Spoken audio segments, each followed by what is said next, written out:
Get off.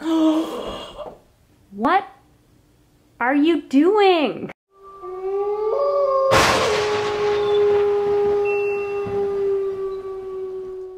Hello and welcome back to My Tech Wardrobe. My name is Caitlin and I am aware of how chaotic this framing looks, so bear with me.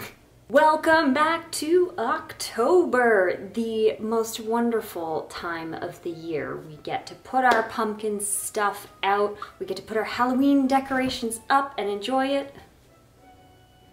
Our cats get to very quickly destroy them soon after that. Today, I am very, very excited because it is Halloween Spooky Village Day. As you can see behind me, they are all packed and ready to go, but now it is my job to set up my Halloweentown for this year. I did one of these videos last year, which you can see right here. I'll link to it in the description below. And everyone starting this August started to watch it in earnest. So I have a feeling that all of you might be excited to see what I am doing this year. This time I am in a different place. I set it up in our main bedroom last year and it was really nice and the space was very easy to work in. But what I realized is that no one could really see it. Well, first of all, it was 2020, so no one was seeing it anyway. But this year we might be able to have a very small, safe Halloween party. So I want to make sure that all of our guests can enjoy this Halloween village as much as we do. Walk you through the new piece that I got this year because unfortunately Michael's locations in my area did not have a lot of these for sale this year, which was very unfortunate. So Michael's, I'm speaking to you. I know I could order them from Lemax online, but I just didn't. Okay, let's get into it. Oh, actually first, had to go get my friend the vacuum because if you remember last year, you know that we are going to work well together today. So if you watched last year's video, also sorry for the weird angle. I'm gonna be moving here and there, so If you watched last year's video, you know that this backdrop that I tried to set up caused a bit of a nightmare scenario because it kept falling down, especially in the middle of the night, which was particularly frightening. So fortunately, this year, the gap between the window and the table that this Halloween village is on is not so vast. So I'm hoping that since these are all still taped together, I'll be able to put them in. Is that tape? Oh God. I really truly did plan for this to be less chaotic this year. What happened? Is that upside down? How's that? Oh, does not look great, but could be worse. So the time has come once again for moss. Fake moss, that is, from Michael's. And I saw a lot of really helpful comments on my last Halloween Spooky Village about how to limit the spread of this moss going everywhere. And some recommended hairspray, spraying it all to sort of lock it in, and other various sort of coatings that you can put on it. And while I appreciate the advice and I think it's actually a great idea, I'm too lazy. I would rather vacuum it up than take the time to spray it. So I thank you, but just know that I'm just gonna do it the same. Hey, could you? I gotta put this down. Can you move? Does she look like a werewolf?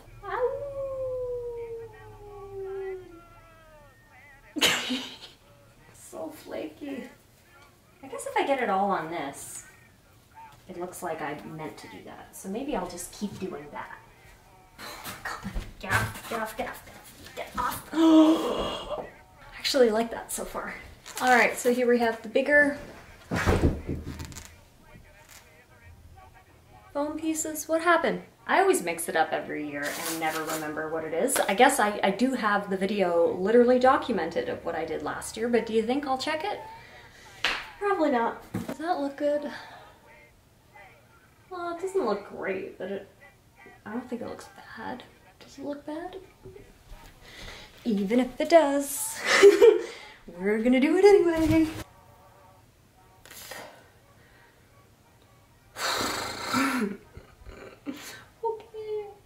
I don't mean to bother you, but I really need this space, okay? Yeah, I really need it. We gotta get going here, okay?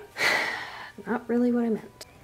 All right, so I've unboxed everything, every little piece, and I just love the details on these because I wanted to speak to that for a moment. Like even the vines on the top of this pumpkin scary jack-o'-lantern go round are pretty neat. And yes, Lemax kind of gets a bad rap for their paint jobs not being as good as other sort of spooky village. Wait, what are you doing?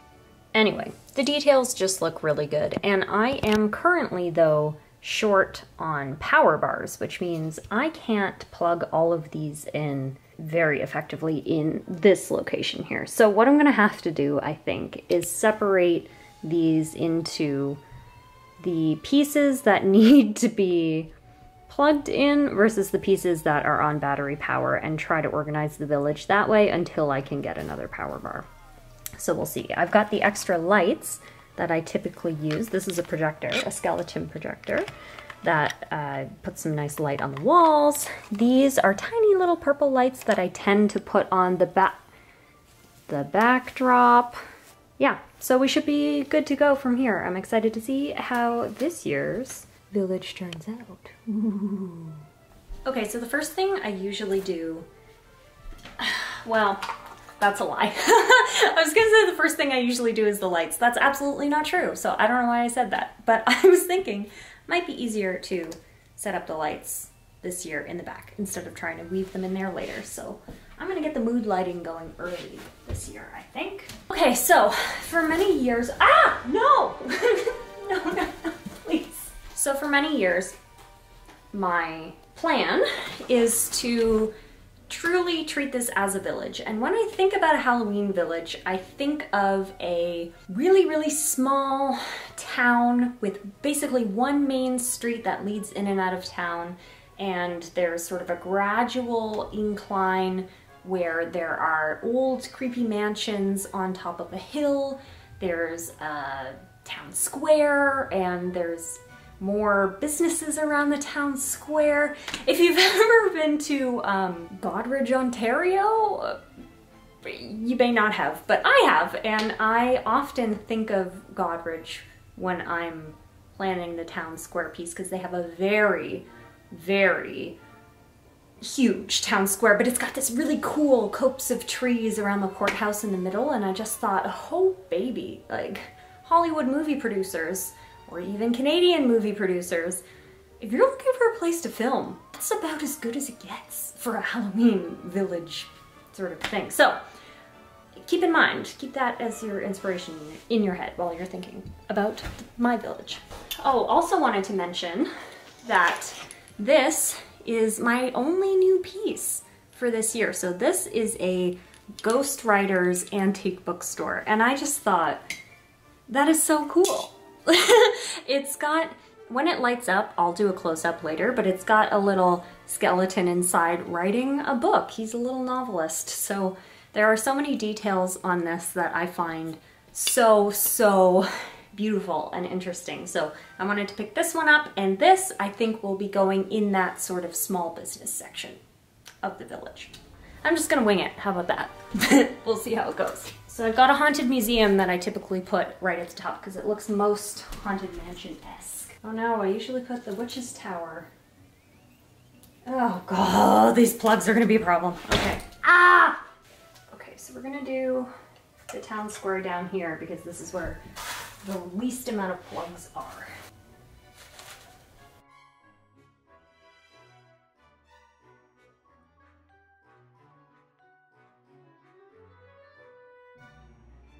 Can you tell my brain's working overtime because I'm not saying a word?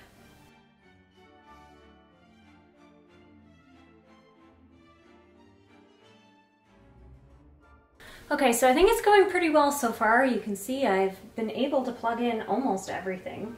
I think the key with this type of endeavor is just perspective. So when you look at it during the day, it's really not going to look like much right now. but in the evening, this is gonna look really good. So it's all about staggering the pieces so that there's room between them and they don't feel like the perspective is off at all. Because for example, this Little Ghouls flying school, for example, is too big because it's in perspective, it's way bigger than it should be next to the Witch's Tower. So you kind of have to pull that out a little bit to make it look a little smaller. Now, I think there's a lot that I still need to do. I gotta put the lights in and the projector, and I have to put the little finishing pieces on here, so we're almost there. So I think we may have too much in this general section, but we're gonna just play around and see. Maybe this is the witch section. Oh God, Lucy, ah! No, no, please, please, please don't, no, no, no, please. I am begging you, please. I feel good about this. Let's see. Gotta back up and take a look though. Okay, I'm feeling pretty good about this. So next, all that's left to do is add the more lighting effects. So we have some for that. This is what happens when Caitlin doesn't organize herself the year before. Okay, did I do it? Ha! Well, this is what it looks like with the lights on currently. You know what? Despite all of the problems with it, I think it looks pretty good.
Well, this is it.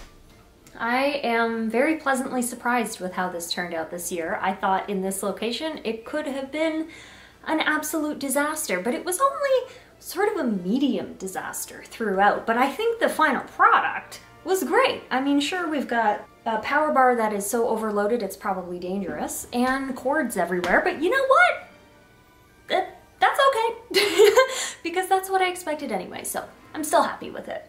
And I thank you so much for watching. I'm noticing a lot of new subscribers and a lot of new viewers, so thanks for being here. I hope you enjoy it. In October, this is mainly what's going on, but in regular, normal times, I do fashion videos every Friday. So If you liked it, feel free to subscribe, and if you didn't like it, subscribe anyway, because it most certainly will be different next time. Bye! Oh, by the way, I didn't mention, but... this shirt glows in the dark. So, just saying, I am pretty cool. Ah! Did I capture that reaction to not being able to see? I hope so. I'm gonna try my best, and the cat is going bonanza. I keep saying bonanza lately instead of bananas. Why do I do that? I don't know.